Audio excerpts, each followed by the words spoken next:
Gospod Kučan, ali mislite, da imamo v Sloveniji trenutno na prvih mestih tej vodilni politiki, da so vsi strahopetci? Na eni strani se je eden odločil, da noče več vladati, na drugi strani se je odločil drugi, da noče vladati zdaj v tem trenutku.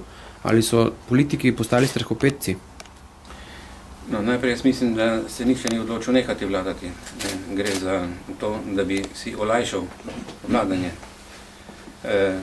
Na drugi strani nisem pripravljen, oziroma nisem prepričan, da so strahopetci, ker nočejo prevzeti vladanje. Želijo pač legitimnost in tudi mandat za vladanje ni nekaj, kar lahko nekdo nekaj časa, dokler se mu ljubi, ima, potem pa to predaje nekemu drugemu in ga sprašuje, ali si upa in ali je to pripravljen. Ve se, obstojijo legalne poti, najbolj legalna in najbolj legitimna pot pa so seveda potem volitve.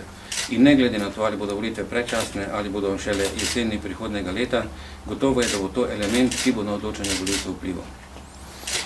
Se vam zdi, mora biti vam kot temni sili iz ozadja nek center, ki v bistvu vleče neke poteze, da ste že predvidevali pred koncem predsedniških volitev, pred tisto nedeljo, da se lahko zgodi kaj takega, saj ste vendar center iz ozadja? Jaz sem center iz ozadja, ki je bil zelo vesel, da so se volitve končale z tako verodostojnim izidom, da ne bo potrebno predsedniku dokazovati, ko bo nastopil tudi formalno ta mandat, da za njim stoji velika legitimiteta.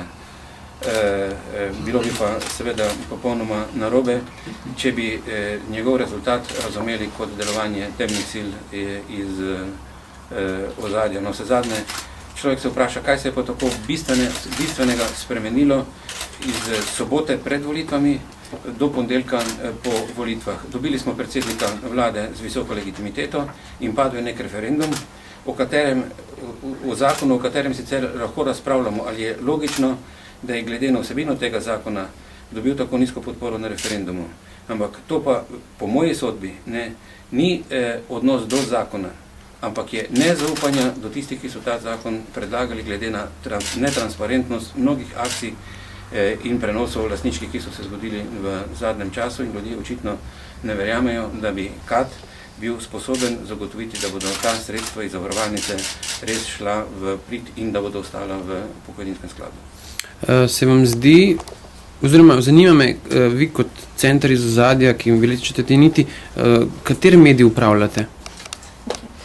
V tem trenutku z vami. Hvala. Jaz prej nisem čisto razumela, vendarle ocenjujete, da je lahko ta vlada tako škodljiva, da lahko naredi v tem letu še toliko škode, da bi bile boljše predčasne volitve? Zakaj, jaz ne mislim, da je ta vlada škodljiva ali pa da je delala samo slabe stvari.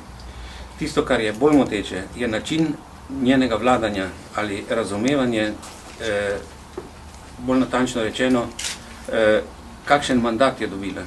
To je, mislim, posledica razumevanja, da je dobila državo v last in zato tudi počela in se obnašala tako, kot da je ta država njena last in zato ni pripravljena na komunikacijo, na kritiko, na skupno iskanje rešitev. Če je to dogajanje streznitev, potem jaz mislim, da lahko uspešno izpelje tudi mandat, ki je zdaj zelo pomemben, to je predsedovanje Evropski uniji. Je pa to predsedovanje Evropski uniji postalo nek fenomen, s katerim se je ali želelo na eni strani dobiti proste roke tudi za stvari, ki z predsedovanjem Evropske unije nimajo nobene zveze, kot je recimo regionalna zakonodaja, ki je res zgodovinski projekt, ampak prav zato bi zaslužil seveda drugačen odnos, ali kot je ta sporni zakon o financiranju vzgoje in izobraževanja. Po drugi strani je pa to postalo nek fenomen, ki naj bi tistim, ki imajo mandat, da bodo pač državo v tem času vodili, dal neko prednost pred tistimi, ki pač v tem trenutku to niso. Ampak, če je govora o tem in po moje je prav, da je to skupen projekt in skupna odgovornost, tako kot so bili v naši tej kratki državni zgodovini že mnogi drugi, potem bi seveda to moral biti res skupen projekt, skupaj bi mogel obstajati in ni zadosti po moje neka izjava ali nekako se je to imenovalo, da v tem času se ne bodo odpirale aktualne domače teme. Sej vprašanje, kdo jih bo odpiral. Kako se bo zgodilo po vašem zdaj? Kaj pričakujete? Ja pričakujem, da bo vlada dobila zaupnico svojih koalicijskih partnerjev in da bo potem pač z večjo odgovornostjo in z večjo občutljivostjo do domačih razmer svoje delo tudi nadaljevala. Zato so nas zadnje volivci leta 2004 tudi dali mandat. Kako vi vidite, zdaj, ko imamo novega predsednika Danila Türka, ki še ni sicer prevzel posle, ampak kako vidite to zunanjo politiko z gospodom predsednikom Türkom in z gospodom Ruplom, zunanjim ministrom, saj vemo, da je v predvolilni kampanji zunanje ministrstvo v bistvu delovalo proti Türku na nek način. Ali mislite, da bo ta zunanja politika razdeljena ali bo delovala skupaj? No, kolikor jaz poznam novo izvoljenega predsednika in kolikor sem dvakrat v svojem življenju lahko z njim skupaj delal, on gotovo to ne bo povzročal probleme. Če bodo problemi, potem bodo nastali nekje drugje. Hvala. Če bi v kratkem iskali novega mandatarja, recimo, kdo bi po vašem lahko bil tu prava oseba, ki bi morda uspela v tem trenutku izpolniti neko nalogo? Recimo, danes se je pojavila tudi informacija, da SMS recimo omenja celo gospoda Jankovića kot možnega mandatarja. Veste kaj, jaz, ko sem bil predsednik, sem iskal mandatarja, bilo mi je relativno enostavno, ker so bili volilni rezultati znani, zdaj ni na meni, da išče mandatar in to prepuščam kar tistim, ki bodo to morali storiti, če se bo seveda to zgodilo. Pa drži informacije, da vi v bistvu lobirate, da bi bil Janković mandatar? To morate vprašati tiste, ki so vam te informacije dali. V javnosti so se pojavile, saj nisem jih jaz pa za iskal. javnost to povem, te javnosti naj kar poišče mandatarja.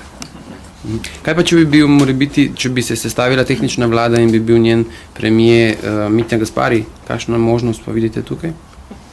Ja, jaz možnost vidim, ne vem pa, če vidi gospod Gaspari. Gospod Kučan, kaj boste počeli 23. decembra? 23. decembra, ja, 23. decembra bom dal ključ novemu bivšemu predsedniku. In potem? Potem šel pa domov.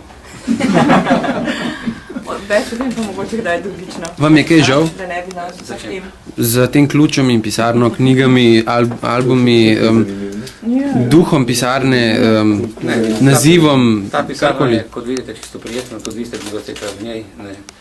Več kadar je osončena, je sploh lepa, sosedje so prijazni. Pač pa so se dosti krat menjali, ne, tako da jaz sem bil 5 let stalnica, oni pa ne. A ste morebiti kje začrtal na skrivaj kakšen klukec, križec, da se ve, da ste bili tukaj? A, seveda, to pa, ampak to je skrivnost. Hvala. Mogoče še to jutri so delovske demonstracije, kaj vi pravite o tem podpirate, recimo? Boste tam? S temi demonstracijami je pač tako, da moje mnenje pač je, da je pri razdelitvi družbenega bogatstva, tudi seveda pri povečevanju družbenega bogatstva, prav, da so udeleženi vsi, ki pri njegovem ustvarjanju sodelujejo, tako lastniki kapitala kot seveda lastniki dela.